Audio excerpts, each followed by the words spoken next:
So we're going to be going over the Highway Patrol Plan. As you guys know, this started in the 31st Legislative Assembly, 1949, became effective July 1st, 1949. The plan was designed to provide retirement benefits in recognition of our service with the North Dakota Highway Patrol. So each member of the Highway Patrol is eligible to participate. It includes the superintendent and assistant superintendent. So you guys probably don't have to do anything, I don't think, I think the employer just signs you up automatically for the retirement. Unless you guys say yes, probably just an easy click button, say yes, join the retirement plan. Okay, eligible employees must enroll at date of hire. Retirement contributions begin with your first paycheck. So every month that NDPERS receives a contribution from the employer, you get a month of service credit into your retirement plan. And this is the percentage we get from the employer, actually 34.14%. So quite a bit. Now, this is not the amount that's going to be taken out of your check, so don't be too worried. But the employer puts quite a bit in on this, so it's a pretty sweet deal for you guys. So you can see that middle bucket there, 19.7%, that goes into the employer account. So the general pool of funds. Now, I'll explain the lifetime benefit and this will make a lot more sense. But you can see the one on the left, the employee account balance. This is going into your account balance. So this 13.3% is going to be in your account balance. This is what you're going to have. And actually 4% of that is actually paid by the employer. So you're going to put in, 9.3% into your account balance. So once you're vested, it takes 10 years for you to get vested, and we'll go into that later. But when you receive your lifetime benefit, it'll start coming out of your account balance. And once your account balance is gone, it starts coming out of the general pool of funds for the rest of your life. And there's survivorship options for your spouse if you're married, for them to get it for the rest of their life too. So when you see the third bucket on the right, that's the retiree health insurance credit. It's just kind of a perk you get when you retire and you're eligible for a lifetime benefit, and you start that lifetime benefit, you get a retiree health insurance credit that helps you pay for health insurance when you retire.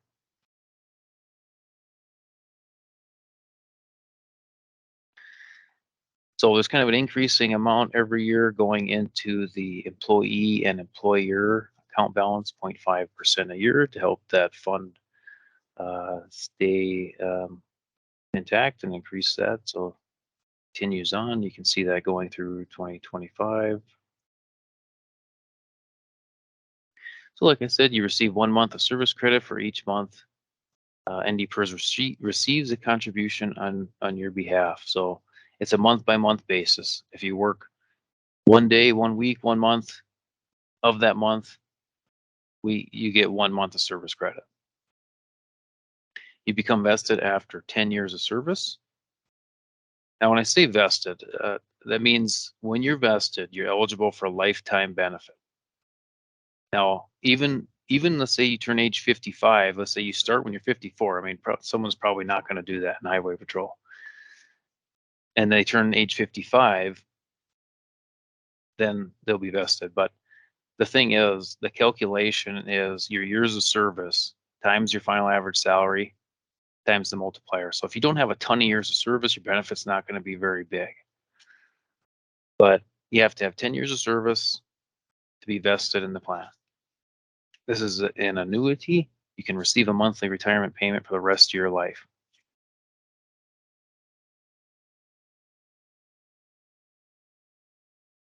Okay, so this is a dual membership. This is kind of a sweet deal. You may have heard this before, or other Highway Patrol guys, or maybe you haven't. But the cool thing is with the Highway Patrol, and if you work for the Highway Patrol a long time and they retire with the Highway Patrol, one thing unique with the Highway Patrol plan is you can start receiving your lifetime benefit in the Highway Patrol plan and then go work for the state or another plan that has like this defined benefit plan, which is what the state has. It's a pretty common plan, or a law enforcement plan or something like that, where you can receive your pension at the same time of starting to contribute into another plan like this main plan, and then reaching that retirement, and then collecting another lifetime benefit in the main plan. And then one really cool thing too, the highway patrol, you guys could use your final average salary actually from the highway patrol in the main plan. So when they retire, you guys can go into, a main plan with something that's, maybe not as stressful or something like that, where you can go into and work after you retire with the highway patrol. And then when you retire from the main plan as well, you can use your final average salary from the highway patrol. Of course, you only the years of service you in the calculation for the main plan is how many years of service you have in the main plan. So all those work that same way with the main plan, law enforcement, judge's plan, job service. Now these other ones are also dual member. Now when you say dual member, it's mostly you can use it for vesting purposes. Like in the main plan here, that one only has 3 years. So if you retire with highway patrol and you go to the main plan, you're automatically vested. But with the calculation, you're going to use the years of service that you have in the main plan in the calculation for the main plan. So if you only have 1 year with the main plan, although you're vested and entitled to a lifetime benefit, you're only going to have 1 year of service in the calculation, so it won't be very high. Oh, the cool thing is you still can use your final average salary from highway patrol. Same thing in down here. This isn't with NDPERS, but the TFFR and the TIAA. I won't go into super detail on those, but they're dual member too. So as far as for vesting credits.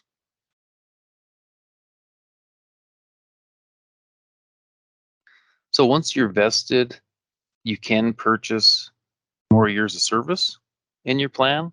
So the more years of service you have, the higher your pension is going to be. And we'll go over that a little more later. So purchasing years of service, you can vest earlier. So I mean, you can retire earlier and collect your lifetime benefit. You can increase your lifetime benefit because you're increasing your years of service. You can increase your health credit because you're increasing your years of service. And you can meet your rule earlier and collect your lifetime benefit earlier. Purchase of service credit. So these are the different types of service that you can purchase. Now, previous public employment, you don't have to be vested for previous public employment. If you have previous military service, you can purchase that. Previous federal legislative service, you can purchase that. You don't have to be vested. You can purchase that right away. You do have to wait for at least a couple full calendar months so you have some wages on the books, so a calculation can actually be generated and pull it off what your wages are to run a service purchase. But you don't have to be vested to purchase military or federal or legislative previous service you have somewhere else. You can purchase unpaid leave of absence. You can purchase generic service, which is the most common one we see, but you do have to be vested to purchase generic service. You can purchase up to 5 years, which is 60 months of generic service. Now, on top of that, you can purchase your unused sick leave when you retire or when you separate employment, and you can purchase your unused sick leave as well for service time. So when you do that, it goes through the forms here on how to do it.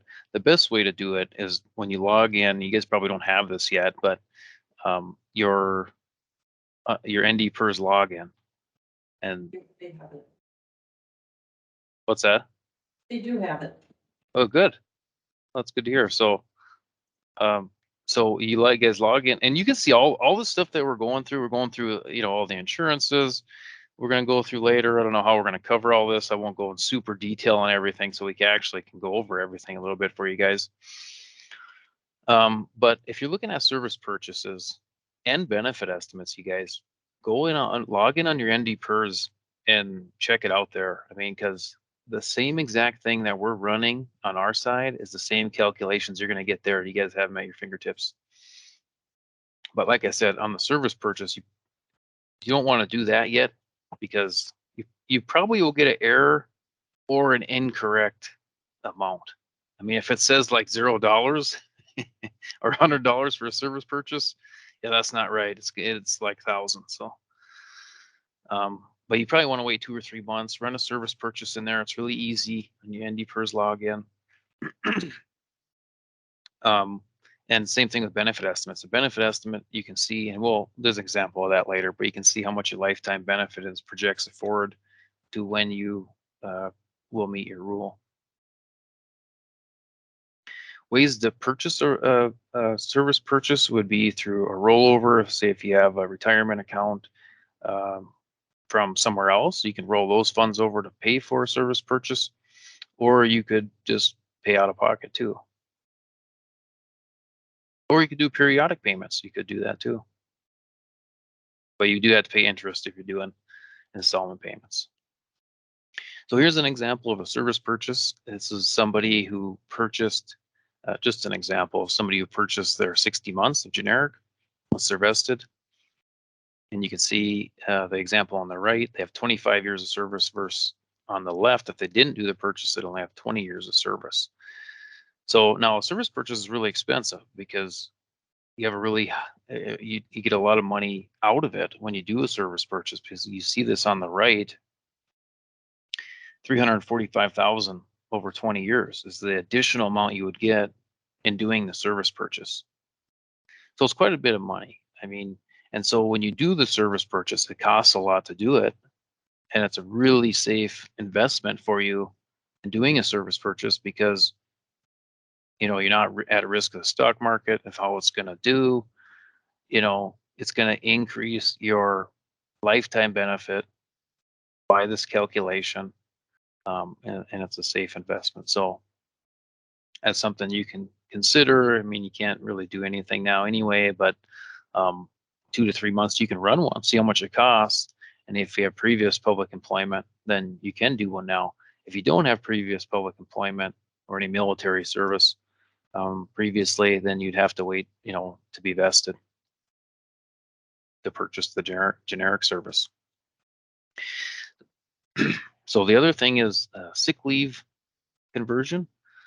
So basically purchasing your sick leave. So, and that is expensive too, because you take your final average salary. This is, at the end of your career, or if you're just leaving employment too, you can purchase your sick leave. So it's your final average salary.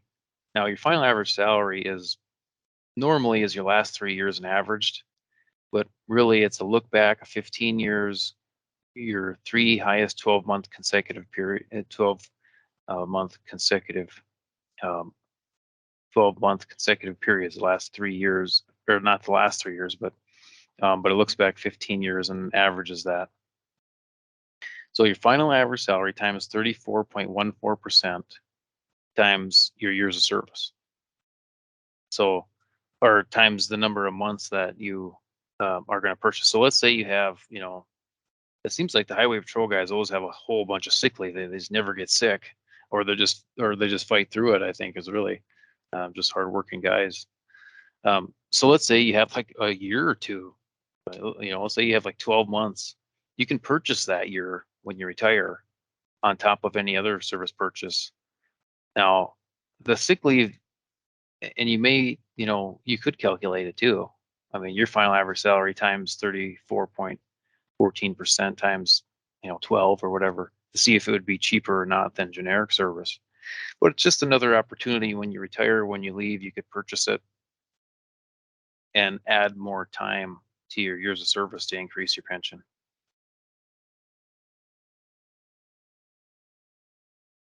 So here's an example. If you guys just want to take a look at it on the options, let's say if you're going to separate from employment before you're vested, or you're going to separate from employment when you are vested or when you retire, you're always going to have the option to refund your account or to do a rollover into another retirement account. But I would strongly encourage you to really take a look at that, because it may not be a great option to refund or roll over if you're going to leave employment or go somewhere else, because for one, especially if you're vested, you're eligible for a lifetime benefit. I mean, that will start when you're 55 or when you meet your rule of 80. And your rule is years of service plus your age. So when that hits 80, you're entitled to a lifetime benefit when you're vested. Now, if you're not vested, I'll still strongly encourage you to maybe not take out your account balance. Now, if you're really sick or something and really unfortunate and you're not projected to live very long, well, I mean, you could take out your account balance. I mean, there's probably a better choice in that case. But in most cases, you may want to leave it in, because if you were to take your money out, either roll it out or take it out, for one, you'd be penalized if you're not over 59 and a half, you'd be 10% penalty, and you'd get a federal income tax of 20%, state of 4.32. But you would forfeit all your years of service that you have into the plan if you take your account balance out. So if you came back to the plan later, or if you came back to, let's say, a main plan later with the state or another position with state law enforcement, you would be vested for all those years of service that you have, being that you didn't take it out. So you're basically starting from where you left off instead of starting from all over again.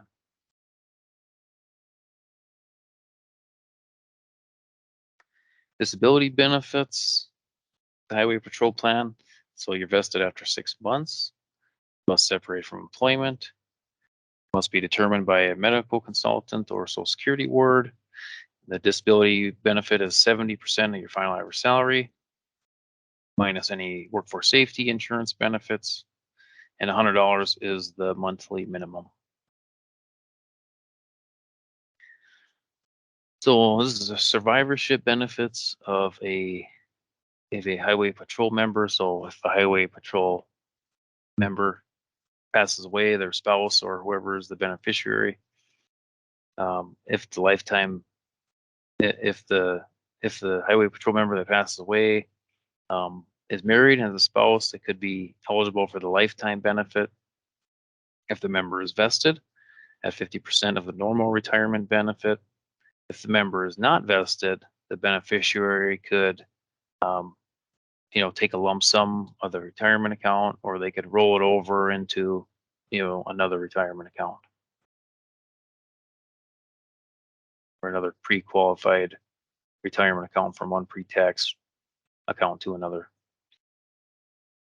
So here's the final average salary, 3 highest 12-month consecutive periods of the last 180 months. I was kind of tongue-tied on that, so reading it out loud, looking at it makes it easier. But looking back at the last 15 years, and you guys this is only your second day, but your final average salary is the 3 highest 12-month consecutive periods in average. So that's how you come up with your final average salary. So when you retire, it's not necessarily going to be your last monthly salary. It'll probably be less than that because it's your 3 highest 12-month consecutive periods. Now your benefit multiplier, and this is how we calculate your pension, it would be your final average salary times your years of service times this multiplier, 3.6% for the first 25 years of service. So it's not really an incentive to stay after 25 years, although you're still going to add on to your pension 1.75% after, so your 26th year and beyond, times your final average salary times your years of service. So now again, like I said, you get 1 month of service credit for each contribution. Now, one really cool thing about Highway Patrol Plan, I mean, you guys only have to reach the rule of 80 or age 55 for your lifetime benefit. All the other plans are later rules than that. So like here, age 55, you can retire with a lifetime benefit. That's pretty cool. 10 years of service, of course, you have to be vested. Rule of 80. So it's or. So if you reach age 55 or rule of 80. So it'd be your age plus your years of service to equal 80. So like in this example here, 56 years old, 24 years of service, that equals 80. So, and then, like I said before, a cool thing about that, you can actually start your pension, collect your pension, and start on like the main plan or something like that. And then, that rule would be rule of 90, which, you would have to meet that rule to start that other retirement plan and the main plan. But you could do that while you're collecting your HP when you retire from HP. I should go over this real quick. Early retirement. So if you haven't met your rule or haven't met age 55, you can retire at age 50 if you're vested, but you take a 6% reduction per year if you do that. So here's all the retirement options. Normal benefit, which would be the highest, and then you can take 100% joint and survivor. So if you pass away, your spouse would get 100% of the benefit. Then you get 10 and 20-year term certains, which aren't like super common. Actually, they're not picked very often, and these other ones aren't either. But this would be when you retire. It's not something you'd worry about now. So a long way from now. So I won't go into really a lot of detail on the options, but you do have joint and survivor options. So if something were to happen to you, your spouse would still get that benefit for the rest of their life too. So as I kind of mentioned already, this is how you calculate your pension. Your benefit multiplier, 3.6%. In the first 25 years, if you work 25 years, 3.6 times 3.6% times 25 years times your final average salary. So when you run a benefit estimate, like I was saying earlier, into your NDPERS login, you can run an estimate based on when you meet your rule or age 55, and it'll tell you here, retirement date. It tells you account balance, which you don't have any. So benefit estimate probably won't do you much good right now. But once you have some contributions in the plan, in your retirement plan, then you can run some benefit estimates that'll make some more sense because you'll have a final average salary here. You have some years of service, you have your age, and you can put your normal retirement date of when. I mean, the biggest one you're probably going to want to see is when is that going to be? What's your retirement date? Right here. And then you can see what the normal benefit would be. Joint survivor benefits, you can see, kind of what that be, and then your RHIC, which would be your retiree health insurance credit, which is the perk you get when you retire to help you with health insurance premiums. Okay, now I'm going to go over deferred comp. Now, deferred comp is another retirement account. It's separate. It's another one that you can choose to contribute to. It's separate from your HP primary retirement account that we just were talking about. This is a deferred comp retirement account. It's separate from that you can contribute into if you want to. So you can invest pre-tax dollars, so it's not taxed when you put it in. You don't have to pay federal and state tax when you put money into this. It's taxed. It has federal and state tax when you take it out. So it could be later on in your career. The cool thing about the deferred comp plan is you can take the funds out 30 months after you separate employment. You don't have to be 59 and a half. I mean, you could be 30 if you leave employment and you have money in here and you leave employment 30 days after you leave employment, you can take this money out. There's no penalty. Yeah, you have to pay tax on it, but you don't have to pay a penalty. You don't have to wait till you retire. So it's not a bad plan. And the other thing is, as you guys all know, the market's super, really far down right now at this point.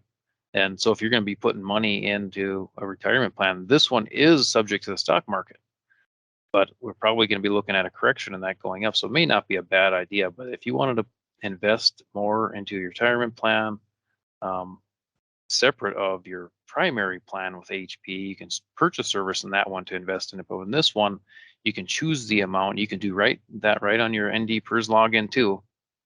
You go to deferred comp, you can sign up for it that way. Super easy. You can select how much you want. You actually, if you can do a default selection, and it'll put you in probably a a low risk to a moderate risk, but you can go and select like a high risk if you want, and to potentially get high reward type of investments. But you can select the default option, which is super easy. Put how much you want taken out of your checks to go into this 457 deferred comp, and you can see how much is on there. You can go right in your NDPERS login and see it. And once you sign up for it, they will send you some stuff in the mail. If you sign up for the defaults TIAA, they will send you some stuff in the mail, how to register online. Actually, you can get an app for it too to see how much money you have in it. So you must be 18 years or older. I'm guessing all you guys all are over 18. It must be a regularly funded position. Work a minimum of 20 hours per week, 20 hours, and you guys are probably all in that. So you can contribute to this deferred comp really easily, logging into your NDPERS login. You can pick your provider. If you do the defaults, TIAA, it's the most common one. But there's multiple providers in there you can select from. And like I said, you can select how your money is invested. The default is, a lower risk. You can select the higher risk. I mean, it's not necessarily be a bad thing for you guys. You guys are all young. The market's coming on a correction. Might not be a bad thing, but you can switch that anytime. You can switch it to a low risk. Especially when you're getting closer to retirement, you probably want to have a lower risk, so you don't want to risk your money at the time that you're going to want to take it out. You don't want to have a market dip at that time. So I think I covered this already. You can change your amount anytime with this form, which I wouldn't recommend that. That's much harder than logging in onto your NDPERS login and just changing your amount on there. Quick enrollment, like that was the default that I was saying. You select the default, this NDPERS companion plan it's called. That's TIAA. Automatically it's $25 a month. That's the minimum. You can do more than that if you want.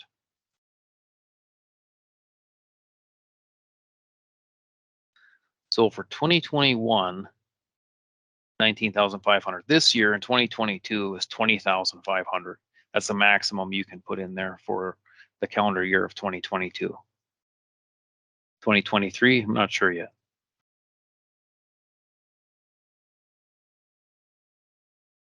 So when you get closer to retiring, you can put more money into it if you want to. We're not going to really cover that. You guys are all pretty young and not really at that point. But when you get closer to retirement, you have other ways of contributing past the 20,500 if you wanted to.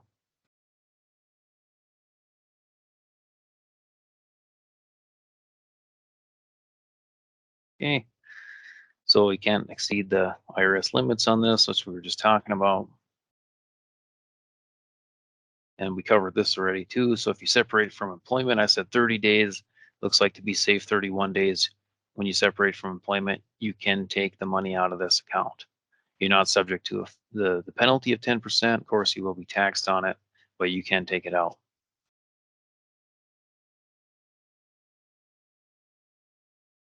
There's other ways, I mean, you can take it out too. These are not very common. If you have an emergency, you want to take the money out while you're still employed. There's some options, unforeseeable emergency or de minimis distribution, you can take it out, but those aren't very common.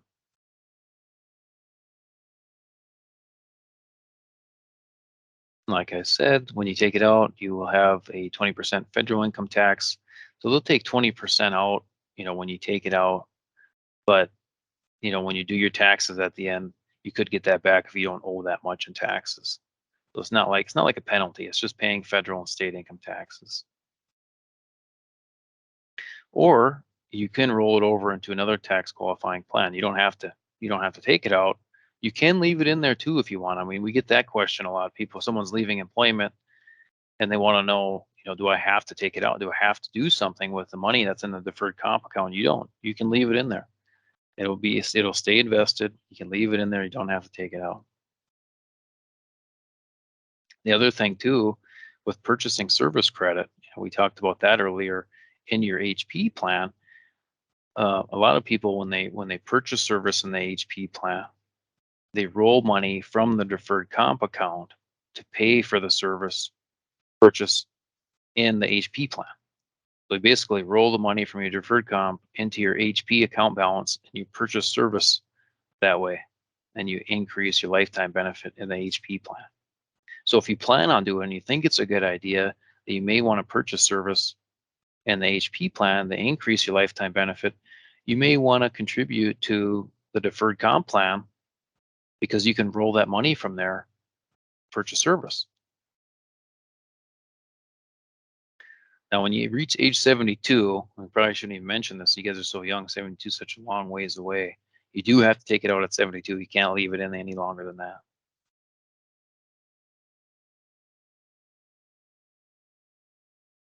So like I said before, no 10% penalty in taking these out.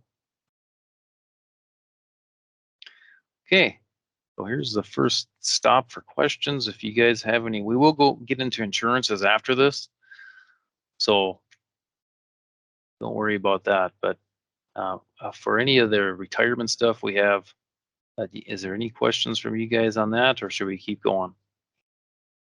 If you have a 401k through a previous employer, can you roll that over into that TIAA account or not? That's a great question. Yes, you can.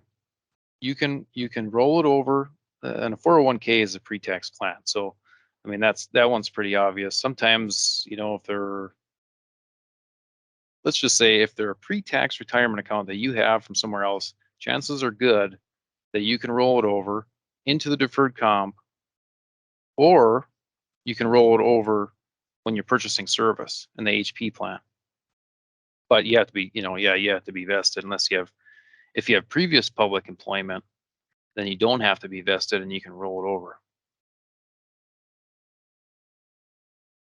But yes, you can roll over your 401k into deferred comp. You don't have to be vested to do that, because you're just rolling it into your deferred comp. So yes, you can do that. Just to clarify, the term vested you're using, in order to be vested, you have to have a minimum of years of service? Yes. 10 years? Okay. Yep, 10 years, yep. Or reach age 55. You're automatically vested when you hit 55. Looks like you guys are a long way from that. 2 years. That's so far. So yeah, 10 years. If you work 10 years under the HP plan, you'll be vested in the HP plan.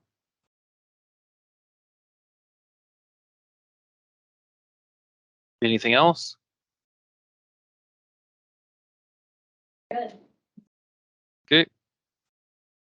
So I think next we're going to be going over insurances.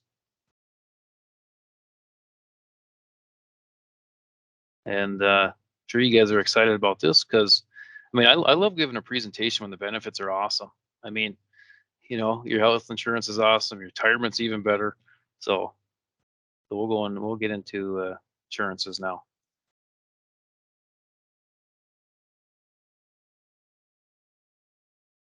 Same rules apply.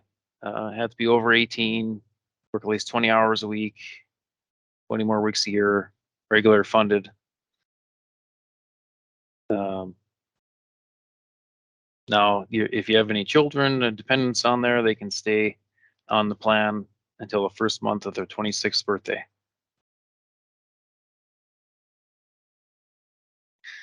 So 31-day enrollment period for new hires. Coverage is effective on the first of the following month you're hired. So if you guys were just all hired yesterday, I think you said, your health insurance would start October 1st.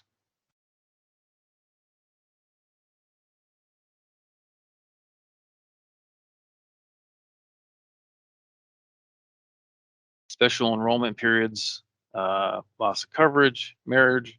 So, let's say you get married, you can add them. That's a special enrollment period. You can add your spouse. You have a child, you can add your kid on there on the plan's special enrollment period. You don't have to wait for open enrollment to do that. loss of coverage too. I mean, let's say you leave employment, you lose coverage, you lose this coverage, you are eligible for Cobra. Cobra super expensive. I mean, I would always recommend people to check the marketplace to see if they qualify for a subsidy. Possibly could be much cheaper than Cobra. 2 plans to choose from. PPO, which is the regular, it's probably the most common plan. Super low deductible, really good plan. You know, high deductible plan is an HSA. So you have a high deductible before, the insurance covers anything. So, but it does have some pretty sweet benefits. Let's say you're really healthy, you don't have any kids. HSA could be a great option. I mean, it's a high deductible before it covers anything, but you have an HSA that's tax deductible that you can put money into, and that and the employer puts some money into for you. So I think we're going to go into detail with that later. I'm not sure, but that'd be a great option for some of you. The PPO is the most common plan with the health insurance. So most people probably will be taking that. But so when it says basic, this is basically like out of network, which I don't think we see too often. I shouldn't say that because you just never know. But if you're going to be treating in North Dakota, you're going to be in network, and most likely if you're out of state, I'm hoping you'll be in network. But it's not like you won't be covered. I mean, look at this, the basic and the PPO, you get the same deductible. So it's an individual deductible per person and the family deductible. So if you have 3 people meet the 1,500, the 4th person wouldn't have to, which is probably a rare circumstance. But 500, that's a super low deductible. You meet $500. I mean, it doesn't take long. $500, and then you're going to start paying only, the coinsurance amount. Go to a regular doctor's office visit, it's $30. I know when my kids go in, they have all kinds of stuff on the bill for just a kid's checkup, and I only pay $30. So it's pretty sweet. Emergency room visit, 60. Not bad.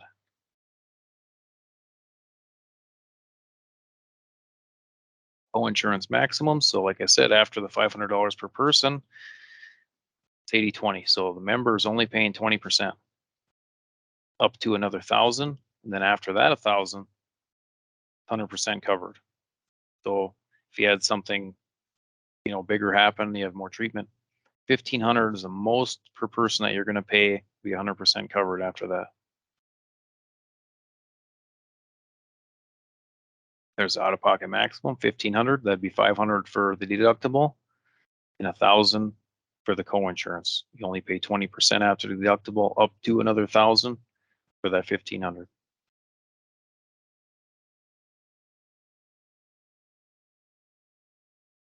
Preventive screening. So if you have like a regular physical, there's a maximum benefit allowance of $200 per member per benefit. Deductible amount is waived. So you should have, if you have any preventive screenings, you should have the copay, and they should, cover. They're supposed to cover any of the preventive, like the physical that you have. 1 routine physical exam per member per benefit period. Routine diagnostic screenings, routine screening procedures for cancer. Those would all be preventive care. So for prescriptions, this is pretty standard how you pay for a prescription. So let's say, if you get something that's a generic, something that's cheaper, you would have a $7.50 copay plus 12% of whatever the amount is after that. If you get a name brand, of course, it's going to be more expensive. $25 copay with 25% coinsurance after that. If it's a non-formulary, it'd be something that is really expensive medication. You still have a $30 copay and 50% coinsurance. So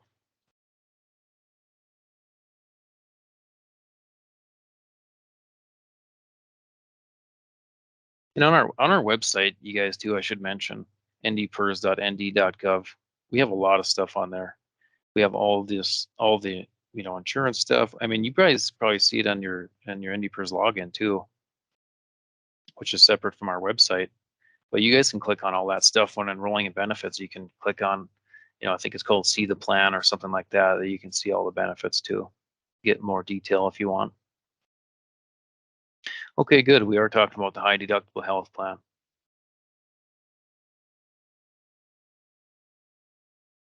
So member can exceed the $2,000 individual deductible for insurance. So 2,000, that's not really very high for a high deductible plan. If you're not familiar with high HSA plans, you're probably thinking, well, that is probably high. But for a high deductible plan, that's a pretty low deductible, and to have that tax benefit where you can contribute into an HSA account that's attached to this. You can create an HSA account if you have this, and it's tax deductible, the money that you put in there. So you don't have any coverage for co-payments. So there isn't a co-payment. You pay the full doctor's office visit when you go in. It goes towards your deductible. Everything goes towards your deductible. So you kind of pay everything up front initially until you hit that 2,000.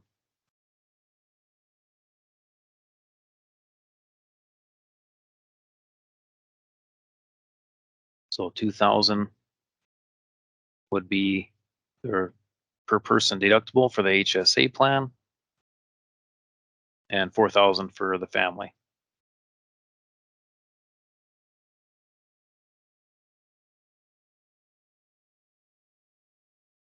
And then co-insurance after the deductible, again, you go into 80/20, you pay 20% after that 2,000 to 1,500 per person.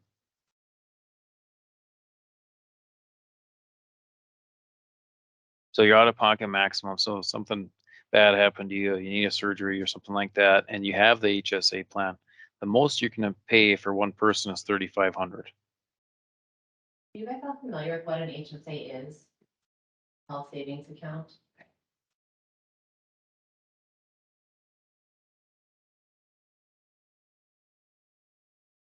Let's see, maybe later on they'll, let's see, go into how much is put in by the employer into the, do you know what that is, Kristen? How much is put into the? Like for an individual, I think it's like $88 or $89 a month, Yeah, that sounds right. something like that. Yeah. Like just below 90.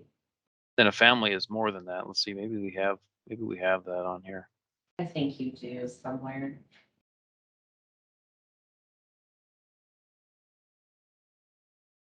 Otherwise, I can pull it for them later too. Yeah.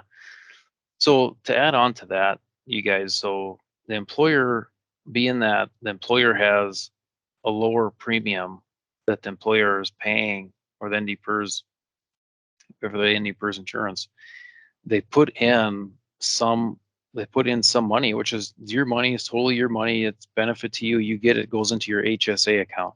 If you're an individual, just you on the plan, no family, I think you get 80 something a month in your HSA. If you have a family plan, I think it's like 200 you get in your HSA. So you get that every single month, and that builds up in your HSA. And you can also contribute to your HSA, I think, to a maximum of 6,000 or 6,000 something, I believe is the maximum you can contribute. And the amount that you do contribute into the HSA, you can deduct that from your income taxes. It's a pre-tax deposit that you would put in and set up.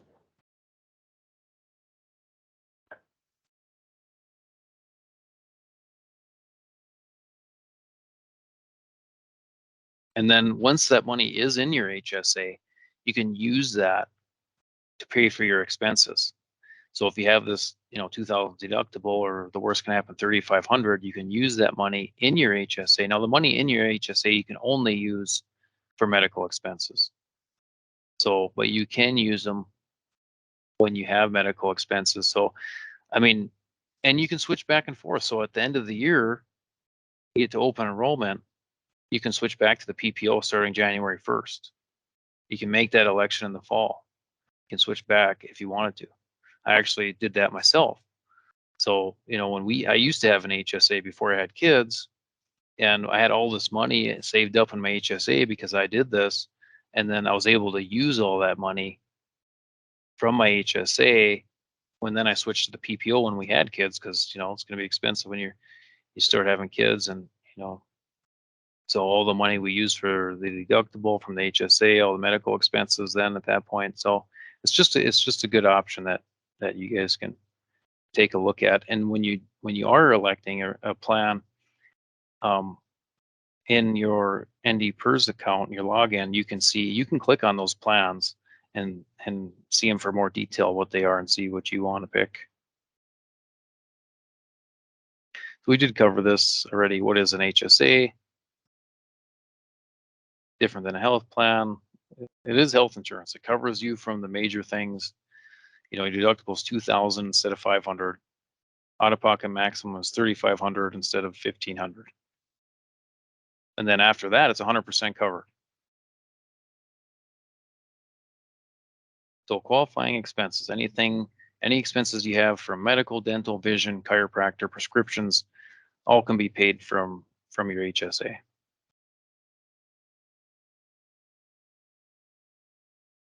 So monthly employer contribution that we were talking about. So the employer puts in monthly to the HSA. Member can also participate, and it's pre-taxed. There we go. Single policy 88. Here, I tested it. I was close.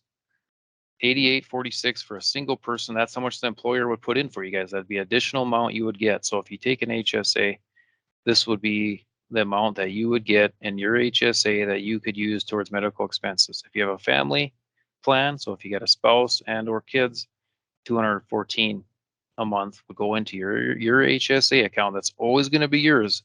If you switch to the PPO or if you leave employment, you get to keep that HSA. It's never going to go away. The amount that you build up in here is always going to be yours. That's the biggest difference between an HSA and like a flex spending account. If you're familiar with those, flex you have to use within the plan year. HSA carries over and you can use it anytime. Yep, great point on that. So when you contribute to the flex comp, that's a use it or lose it. So towards medical expenses. But if you have an HSA, you never lose it.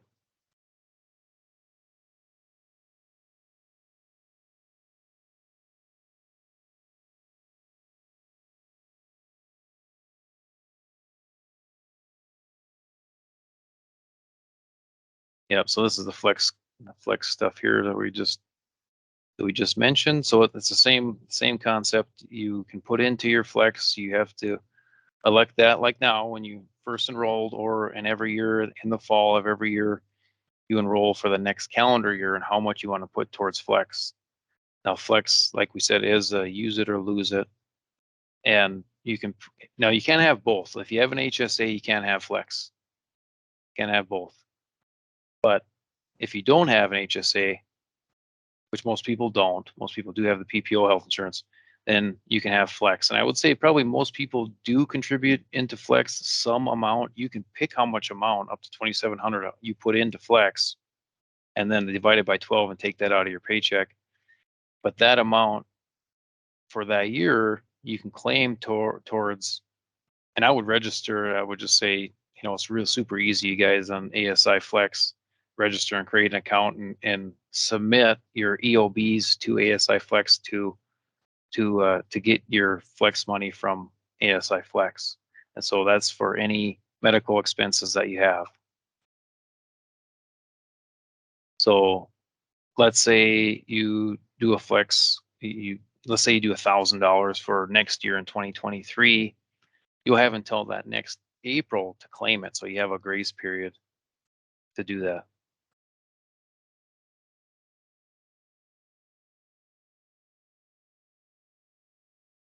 And if we have questions at the end, you guys, on this, we can go over that in more detail too.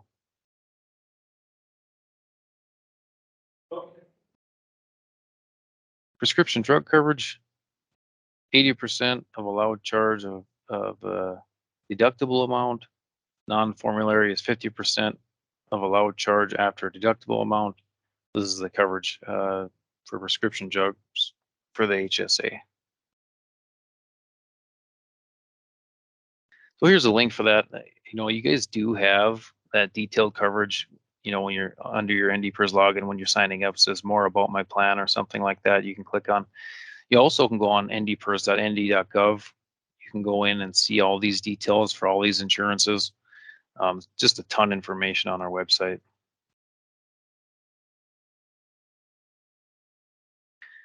Employee wellness initiatives. The health provider offers 2 additional programs to cover employees and spouses. You can receive up to $250 each year that can be earned from the following programs. A fitness center reimbursement. I think you got to go 12 times a month or something to get so much money back. Or you can use the online tool with Sanford. So Sanford Health.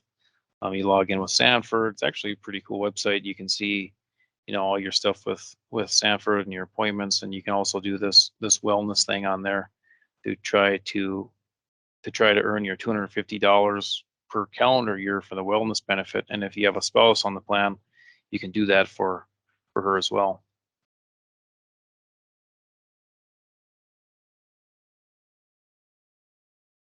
Here we go. Covered employees and spouses can earn up to $20 credit monthly for visiting a participating health club and minimum of 12 days a month. So 12 days a month, you can get a $20 credit monthly for this wellness benefit, up to $250. So it's or using their online tool with Sanford. So you create an account with Sanford for your health insurance, and you can see your medical appointments too, like I said. But you can go into this wellness thing, and you can use their online tool, and you can redeem up to $250. And you either have to get, you know, a card to, you know, a gift card to someplace. They don't just send you a check for it. I wish they would. But you can get like a Visa card, or you can get, you know, something when you redeem these wellness points. When you go on Sanford, you log in, go to your wellness stuff. You can use their online tool. $250 is the max between the online tool and the $20 a month for the wellness center.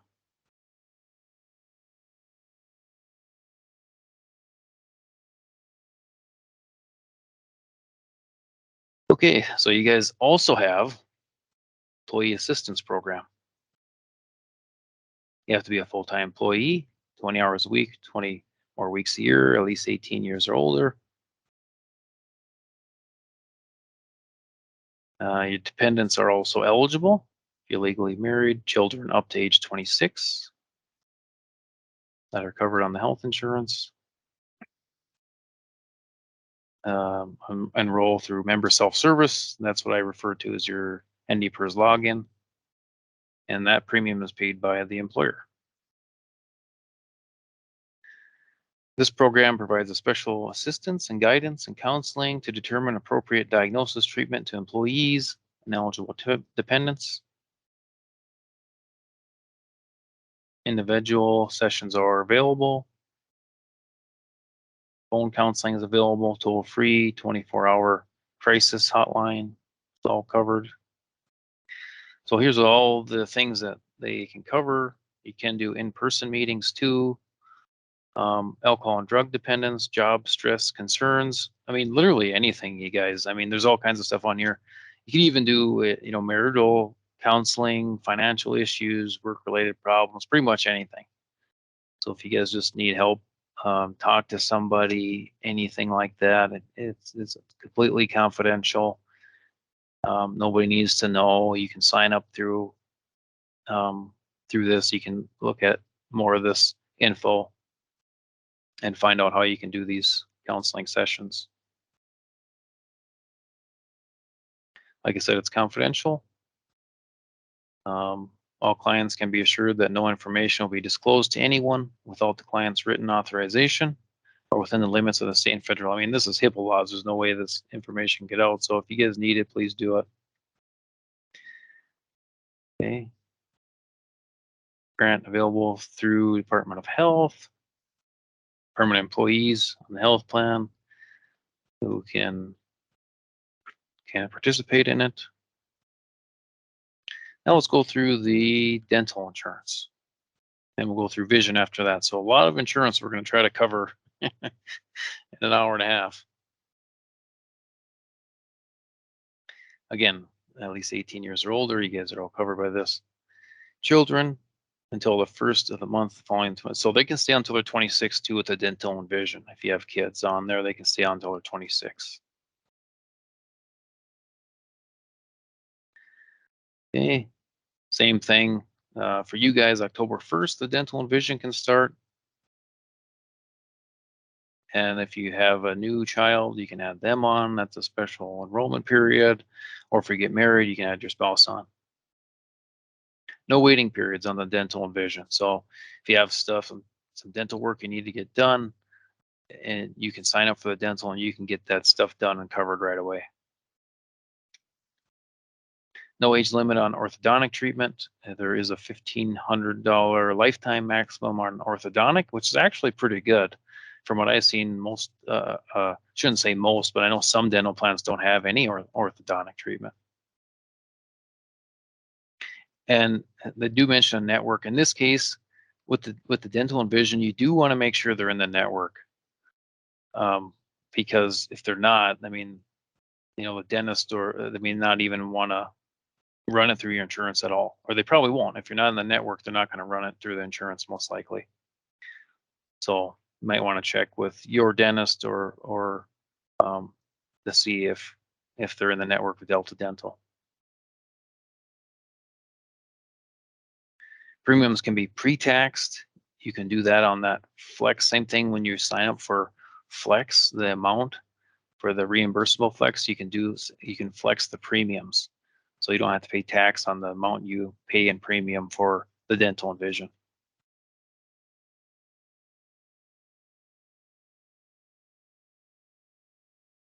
If you roll in the plan and you have it pre-tax, you're required to remain on the plan through the calendar year and can only discontinue participation during the year if you terminate employment. Same thing applies with the vision.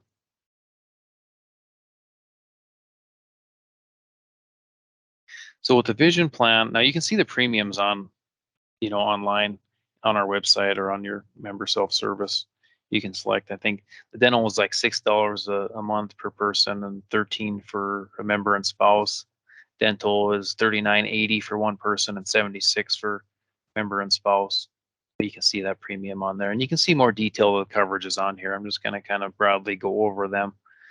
On the vision plan, you get the exam covered.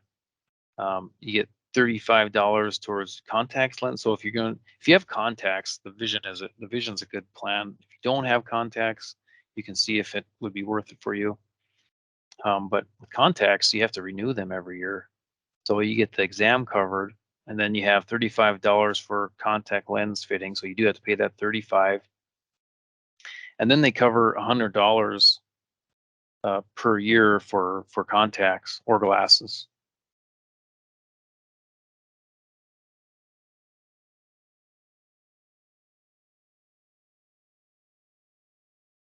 Okay, flex comp. So I know we did cover this quite a bit already. Same rules apply. Over 18 years old, work at least 20 hours a week, 20 or more weeks a year, full-time position. So you can probably start this flex comp right away in October if you wanted to. You guys are signing up kind of at a unique time because we actually have open enrollment starting in October. Usually October to November, they give 3 or 4 weeks to sign up for the plans or to change something in the plans or add somebody, or well, you get a special election to add if you're married or have a kid, but to change your plan or to cancel a plan, you can do that in open enrollment for the next calendar year. So you guys are going to do it now for new hires, and then you're going to do it again for open enrollment coming up. So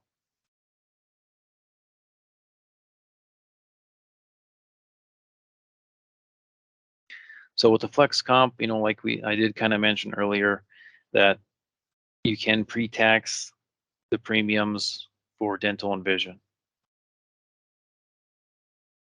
And the first 50,000 for life insurance, which is pretty small premium because term life is pretty cheap for you guys, being that you guys are so young.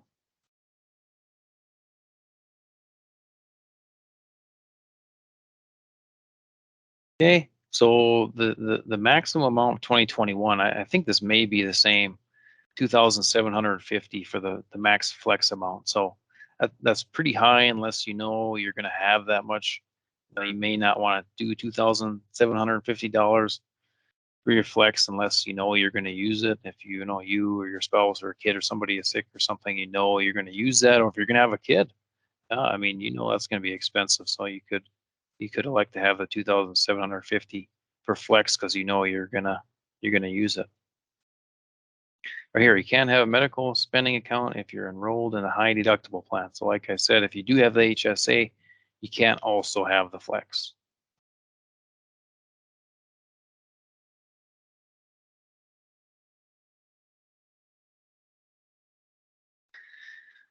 Dependent care reimbursement. So along with the flex, so the 2,750 is for medical expenses. There's also another part of the flex that I'm not super familiar with, but it's $5,250. That was in 2021. I'm not sure if that changed, if it went up a little bit or not, but it allows you to redirect a portion of your salary to pay for the same thing as flex, but you can use this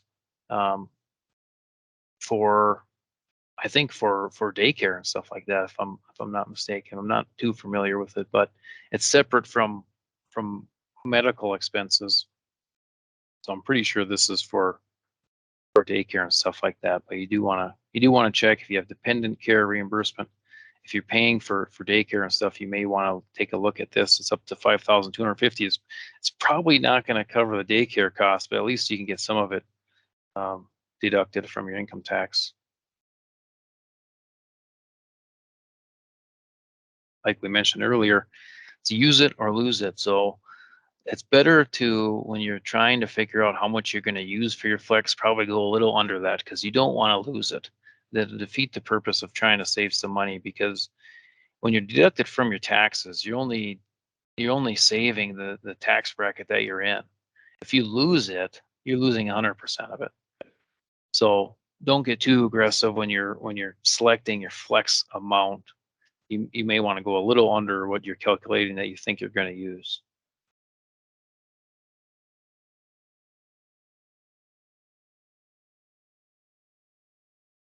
Welcome packet sent by the third-party administrator, open enrollment, medical spending account. So you'll get all that stuff from Flex.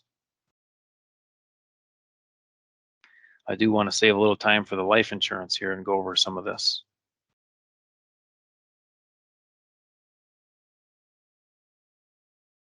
Okay.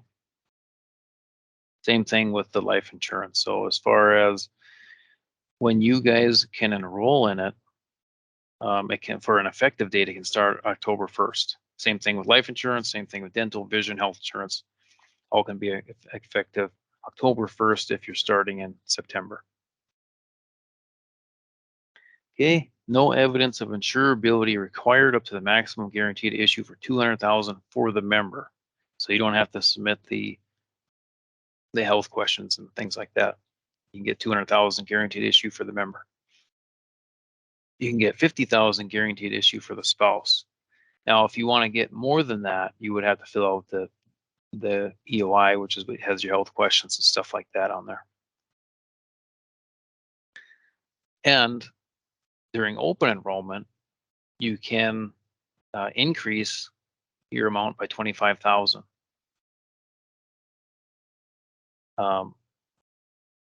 Without having to do the EOI. If you want to do more than that, when open enrollment, you want to increase it by more than that, you would have to do it. Now, the spouse amount, let's say if you're a spouse and you're getting life insurance on your spouse, that only can be as high as half of what your life insurance is. So if you got 200,000, let's say in this example, the guaranteed issue amount of 200,000, the spouse could only have as high as 100,000.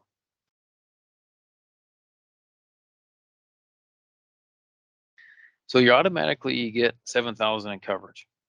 That's paid by the employer. So that's automatic. You get that without having to pay anything. Your employer pays for that. You can get up to 400,000. That's the highest coverage you can get. Now for basic dependent coverage, you can get, you can get dependent coverage, 2,000, 5,000, 7,000, or 10,000. I think 10,000 is only $1, and that would cover every dependent you have. It also would cover your spouse too. So I would highly recommend getting that one if you have kids or a spouse. And then spouse supplemental, like I said, up to 50% of the employee supplemental. So you only get, half of the amount that you have. Amount over 50,000 for the spouse would require the EOI. The premium is based on the age level, so I think it's on 5-year increments. The premium is pretty reasonable though for term life insurance.